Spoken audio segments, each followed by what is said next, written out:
Good morning students. Welcome to you in your political science class. Today we are going to start our second part of the chapter, that is the chapter number 3, election and representation. And you know, in our last class we started this chapter, means election and representative, and how the representative are elected, how the representation is there through election. In that part, in the last class, we completed the election system in India. How in India, if there are 543 constituencies for Lok Sabha election, the country is divided into 543 constituencies or areas, and the party which got the majority in one constituency, the candidate of that party is elected. So हमने अपने ये system की बात की कि कैसे जो simple majority के द्वारा जो कैंडिडेट जिस पार्टी को सबसे ज़्यादा वोट्स मिलती हैं वो इलेक्ट हो जाता है। ये हमारा सिस्टम इंडिया में हमने जिसको कि FPTP का नाम दिया जाता है। FPTP जो हमने फर्स्ट FPTP सिस्टम, जिसको हमने फर्स्ट पोल की बात की थी इस सिस्टम में, कि ये सिस्टम जो है वो इंडिया में ऑप्ट किया है हमने कि first past the post system. This was first past the post system, जिसकी हमने बात की कि यहाँ पे इंडिया में इलेक्शन ऐसे होते हैं। लेकिन आज जो हमारी क्लास है उसमें जो हम डिफरेंट टॉपिक्स करने जा रहे हैं, दैट इज प्रोपोर्शनल रिप्रेजेंटेशन। हम अपनी प्रोपोर्शनल रिप्रेजेंटेशन की बात करेंगे, जो कि इजराइल में और अर्जेंटीना कंट्रीज में है। और उसके बाद हमारा जो नेक्स्ट पार्ट है, that is the comparison between the first past the post system and proportional representation. दोनों में क्या डिफरेंस है और why did India adopt the FPTP system. India ने FPTP सिस्टम क्यों ऑप्ट किया, ये है हमारा चैप्टर जो आज हम करने जा रहे हैं। तो first one is what is proportional representation. Proportional representation क्या होता है? देखिए, सबसे पहले हम if we take the case of Israel, अगर हम इजराइल का एग्जाम्पल लें तो हम देखेंगे कि Israel followed another system, different system of election from India. Israel ने इंडिया से डिफरेंट सिस्टम जो है वो ऑप्ट किया हुआ है। In Israel once the votes are polled, polling is there, after that counting is done. जैसे ही वोट्स जो हैं उनकी काउंटिंग हो जाती है, each party is allotted the share of seat in the parliament. जिस पार्टी को उसके प्रपोर्शन के जितनी भी सीट्स उसको पार्टी को वोट्स मिली हैं, उस पार्टी को उतनी ही सीट्स पार्लियामेंट में मिल जाती है। ऐसा नहीं है कि जिस पार्टी को सबसे ज़्यादा मिली इंडिया में, जैसे first past the post system है, that party will form the government and other party will work as opposition. No, in Israel after the counting is done, जैसे ही काउंटिंग होती है, काउंटिंग होने के बाद जिस पार्टी को जितनी सीट्स जितनी पार्टी को वोट्स मिलती हैं, उस पार्टी को अपनी वोट्स के अकॉर्डिंग ही पार्लियामेंट में सीट्स मिलती हैं। और this is known as proportional representation, as it is very much clear from its name. जैसा कि ये इसके नाम से बिल्कुल क्लियर है, प्रपोर्शन। जैसे if you are doing maths, in maths you are doing proportion कि अनुपात में, जिसमें इसका हिंदी में मीनिंग होता है अनुपात, कि जितनी वोट्स मिली उतनी सीट्स। ये नहीं है कि जितनी अगर वोट्स कम भी मिली सीट्स ज़्यादा मिल गई, ऐसा नहीं, जो कि फर्स्ट FPTP में होता है। तो ये सिस्टम दो तरीकों से ऑप्ट किया जाता है। There are two variation in this system. First, in some country like Israel and Netherland, अगर हम इजराइल और नीदरलैंड की बात करें तो entire country is divided into one constituency. पूरा का पूरा कंट्री जो है वो एक ही निर्वाचन क्षेत्र, एक कॉन्स्टिट्यूएंसी में बांट दिया जाता है, और उसके बाद seats are allotted to each party. According to its share of votes in the national election, जो और पूरी कॉन्स्टिट्यूएंसी है पूरा कंट्री, और हर पार्टी को उतनी सीट्स जो मिल जाती हैं पूरे की जितनी की उसको, जैसे मैंने अभी भी बताया कि जितनी उसको वोट्स मिली हैं उसके अकॉर्डिंग उसको सीट्स मिल जाती हैं अकॉर्डिंग टू दैट प्रपोर्शन। ये तो हुआ one method, this is in Israel and Netherland. और सेकेंड जो है अदर मेथड, जो एक और मेथड है प्रोपोर्शनल रिप्रेजेंटेशन का, when the country is divided into several multi-member constituencies, जैसे कि अर्जेंटीना और पोर्चुगल में है कि यहाँ पे क्या होता है, each party prepares a list of candidates और depending on how many have to be elected from that constituency। Her party को अर्जेंटीना में क्या होता है और पोर्चुगल में हर पार्टी को अपनी कैंडिडेट की एक जो है वो लिस्ट बनाती है, और जो वोटर्स हैं इस वोटर्स अपनी लिस्ट में जितने कैंडिडेट्स के नाम हैं उसके अकॉर्डिंग अपनी प्रेफरेंस देता है, first preference, second preference, third preference, इस तरह से जो प्रेफरेंस दी जाती हैं। And when the counting is done, first of all the first preference को काउंट किया जाता है और उसके हिसाब से जिस पार्टी को जितनी भी फर्स्ट प्रेफरेंस ज़्यादा मिली हुई है उतनी ही वोट्स के अकॉर्डिंग उस पार्टी को सीट्स मिल जाती हैं पार्लियामेंट में। तो this is the system opted in Argentina और पोर्चुगल। तो इस तरह से हम कह सकते हैं कि the seats in a constituency are distributed on the basis of votes polled by a party. अगर हम इंडिया की बात करें तो क्या इंडिया में भी ऐसे इलेक्शन होते हैं? Yes, in India we have adopted PR system. हमने ये जो पीआर सिस्टम है किस किस में ऑप्ट किया हुआ है? In the election of president, vice president and members of Rajya Sabha, और इसके साथ साथ members of state legislative council. हमारे इंडिया के जो इलेक्शन है वो इनके लिए प्रोपोर्शनल रिप्रेजेंटेशन का सिस्टम होता है। तो हमने अभी बात की कि प्रोपोर्शन के अकॉर्डिंग जितनी वोट्स होती हैं उसी के अकॉर्डिंग सीट दी जाती हैं। ये है प्रोपोर्शनल रिप्रेजेंटेशन, या एक वोटर्स की पूरी एक जो कैंडिडेट की लिस्ट होती है और वोटर को अपनी प्रेफरेंस देनी होती है, ये भी सिस्टम इसी का ही है। तो व्हाट इज द डिफरेंस? आज हम अगला अपना पार्ट है that is comparison of both. अगर हम दोनों का कंपैरिजन करें तो FPTP, first past the post system, और सेकेंड प्रोपोर्शनल रिप्रेजेंटेशन, दोनों में डिफरेंस क्या है, दोनों में क्या फ़र्क है?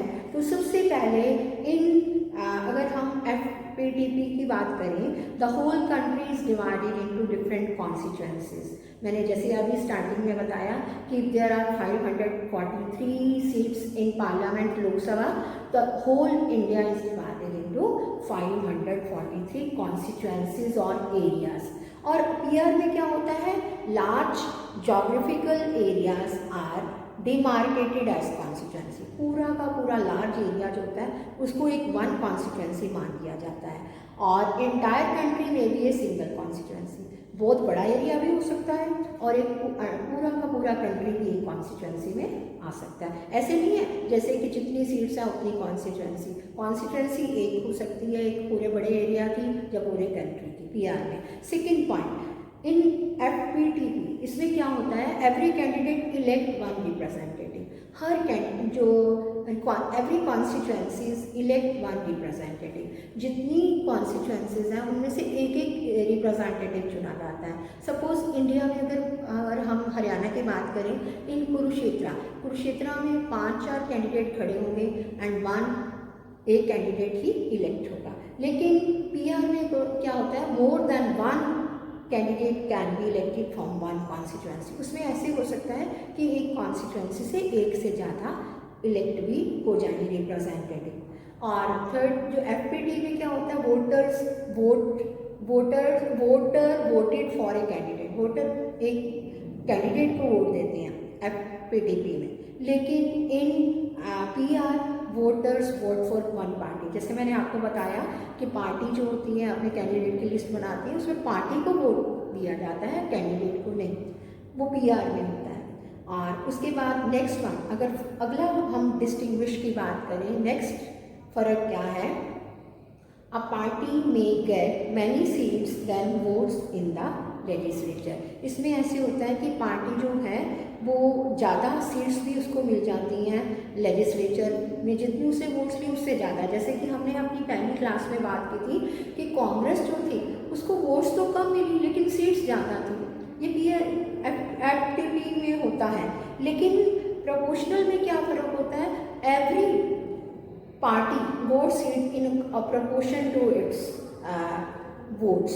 हर पार्टी को वोट्स के अकॉर्डिंग ही सीट्स मिलती हैं प्रोपोर्शनल में। और इन एफपीटीपी में क्या होता है, candidate who win the election may not gate majority. जैसे मैंने अभी बताया कि जरूरी नहीं मेजॉरिटी मिले, कि अगर 100 वोट्स पड़ी हैं तो उसको 51% मिले, ऐसा नहीं। अगर सबसे ज़्यादा मिली है, चाहे वो 39% भी है, वो इलेक्ट हो जाएगा। But in PR system the candidate who win the majority is only elected. PR में जिसको मेजॉरिटी मिलती है वही इलेक्ट होता है। ये नहीं है कि सबसे ज़्यादा मिली तो वो इलेक्ट होगा। एग्जाम्पल, लास्ट है example. In FPTP the examples of countries are United Kingdom and India. India में ये सिस्टम है एफटीपीटी।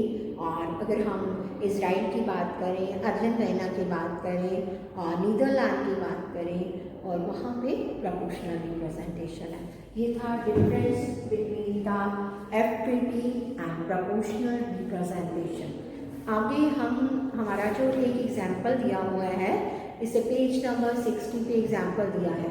जैसे हमारे अभी हमने बात की कि India Rajya Sabha members are elected. जो राज्यसभा के मेंबर्स हैं वो ऐसे इलेक्ट होते हैं प्रोपोर्शनल रिप्रेजेंटेशन। तो क्या मेथड ऑफ किया है इंडिया ने? देखिए टोटल, अगर हम राजस्थान की बात करें, one countries example is total votes कितनी है, एमएलएस जो हैं वो राज्यसभा के 200 है। और जो हर स्टेट का राज्यसभा में मेंबर भेजने का है, तो राजस्थान कैन सेंड 4 कैंडिडेट +1, उसके अंदर प्लस होगा +1 यहाँ। तो जैसे टोटल वोट्स है 200, कैंडिडेट है 4 +1 यहाँ पे plus. How the members of Lok Sabha और राज्यसभा आर इलेक्टेड। देखिए अगर हम राज्यसभा के मेंबर्स की बात करें तो इंडिया में राजस्थान एग्जाम्पल दिया हुआ है। तो जैसे इसका एक फॉर्मूला है, नंबर सबसे पहले टोटल वोट्स, वहाँ की कॉन्स्टिट्यूंसीज जो राजस्थान है, राजस्थान में विधानसभा के कितने मेंबर्स हैं। अगर टोटल वोट्स हैं विधानसभा की 200 मेंबर्स हैं, और टोटल नंबर ऑफ कैंडिडेट जो राज्यसभा में जाना चाहते हैं वो 4, क्योंकि हर स्टेट को उसकी पॉपुलेशन के अकॉर्डिंग राज्यसभा में अपने रिप्रेजेंटेटिव भेजने का राइट है। तो यहाँ हो गया 4 +1 टोटल वोट्स 200 या डिवाइडेड बाय 5 +1। तो आंसर इज 41। Answer is 41। तो इस तरह से एक जो कैंडिडेट है उसको राज्यसभा मेंबर बनने के लिए 41 जो हैं वोट्स लेनी जरूरी है। 41 वोट्स जब मिल जाएंगी तो वो राज्यसभा के लिए इलेक्ट हो जाएगा राजस्थान से। ये एक फॉर्मूला, एक एग्जाम्पल दिया हुआ है बुक में आपको समझाने के लिए। तो अब हमारा अगला पार्ट है, why did India adopt the FPTP. India ने एफपीटीपी सिस्टम क्यों ऑप्ट किया? इंडिया ने एफपीटी सिस्टम जो था वो क्यों ऑप्ट किया? देखिए अगर सबसे पहले why did India opt this system, due to its simplicity. आपको पता है कि ये जो एफपीटी है, जितनी टोटल नंबर ऑफ कैंडिडेट्स को वोट्स पड़ी हैं, जिस पार्टी को मेजॉरिटी मिली वो पार्टी का कैंडिडेट जीत गया। इसमें कोई ये नहीं कि प्रपोर्शन के अकॉर्डिंग होगा, जहाँ हर पार्टी को अपनी एक कैंडिडेट की एक लिस्ट बनानी पड़ेगी, ऐसा नहीं है। तो इसकी सिंप्लिसिटी की वजह से India had adopted this system due to its simplicity. क्योंकि as you know in India maximum population is not literate, they are illiterate. So how did they understand this system? वो इस सिस्टम को कैसे समझ सकते हैं प्रोपोर्शनल रिप्रेजेंटेशन को। इसीलिए इंडिया ने FPTP ये सिस्टम जो है वो ऑप्ट किया हुआ है।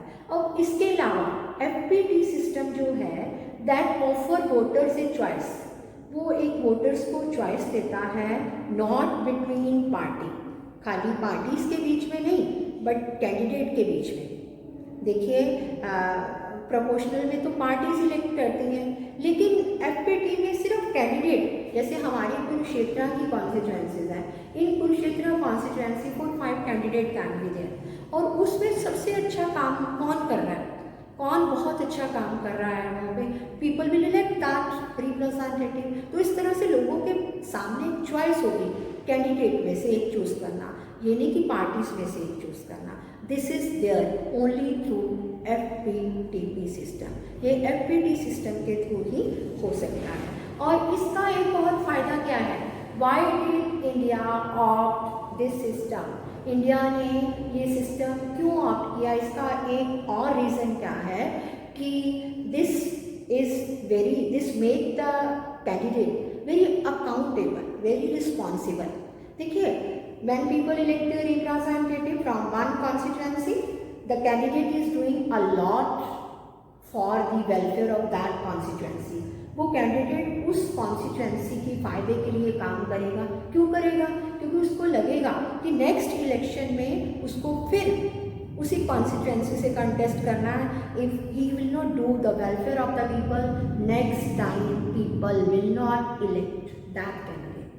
नेक्स्ट टाइम में लोग उस कैंडिडेट को नहीं चुनेंगे अगर वो अच्छा काम नहीं करेगा।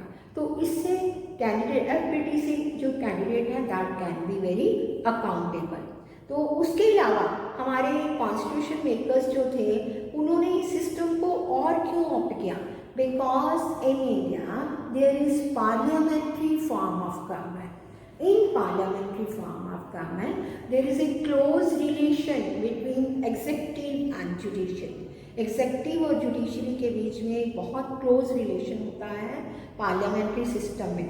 तो ऐसे में अगर PR सिस्टम होगा तो दैट इज किसी पार्टी को क्लियर मेजॉरिटी नहीं मिलेगी, और ऐसे में जब मिनिस्टर्स कैसे इलेक्ट होंगे, मेंबर्स ऑफ जो पार्लियामेंट हैं, अगर क्लियर मेजॉरिटी नहीं है गवर्नमेंट कैसे बनेगी। तो इसीलिए पार्लियामेंट सिस्टम में दोनों में क्लोज रिलेशन होता है। Means all the ministers are taken from the majority party, जिस पार्टी को लोकसभा में मेजॉरिटी मिलती है उसी पार्टी के लीडर को, आप पहले पढ़ चुके हो अपने प्राइम मिनिस्टर लेजिस्लेचर एग्जीक्यूटिव वाले चैप्टर में आपने किया है कि the party which got the majority that party leader become the prime minister. After becoming prime minister, the prime minister appoint the ministers, choose the ministers, अपनी team को चुनता है। तो इन दिस वे हम कह सकते हैं कि जो FPT सिस्टम है this is very suitable for parliamentary system. और उसके साथ साथ FPT का और फायदा क्या है और कि ये FPT जो this gives bonus seat to the largest party. जो लार्जेस्ट पार्टी होती है उसको बोनस सीट्स मिलती हैं। जैसे मैंने आपको पहले भी बताया और हमने फर्स्ट एग्जाम्पल में भी किया, in our first class also we completed कि Congress got the number of जो उसको वोट्स मिली दैट वाज लेस, लेकिन उसके बावजूद भी उसके नंबर ऑफ कैंडिडेट जो थे वो 3/4 थे, जबकि 50% के करीब उसको वोट्स मिली थी। तो ये बोनस मिलता है लार्जेस्ट पार्टी को FPT में कि जिस पार्टी को लार्जेस्ट वोट्स मिली उसी पार्टी की गवर्नमेंट भी बनती है। तो और इतना ही नहीं और कि और इसके फायदे क्या हैं इस सिस्टम के। एंड FPT जो है that prove to be very simple and familiar to ordinary voter. मैंने अभी जैसे बताया कि इंडिया के लोग ज़्यादा पढ़े लिखे नहीं हैं, तो ये बहुत ज़्यादा सिंपल सिस्टम है और लोगों को इसके बारे में पूरा पता है। This is very familiar to the people. तो कि जिस पार्टी को मेजॉरिटी मिल जाती है that party is being elected. and other work as a opposition party. लेकिन कुछ लोग कहते हैं कि the working of FPT system result in a two party system, कि इस टू पार्टी सिस्टम के होकर को ये रिज़ल्ट करती है, जन्म देती है।